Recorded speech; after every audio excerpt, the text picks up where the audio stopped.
If we ignore them, it will be like an excellent low-salt diet. The separation of Farzona, the youngest daughter of Emmamali Rakmonoff, from Safar, the son of Yusuf Rakman, is old news. But the latest news is that it was not Safar, but Farzona, who divorced Safar 3 times.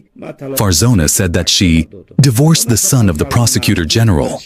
But Farzona is not the only one who broke up with him.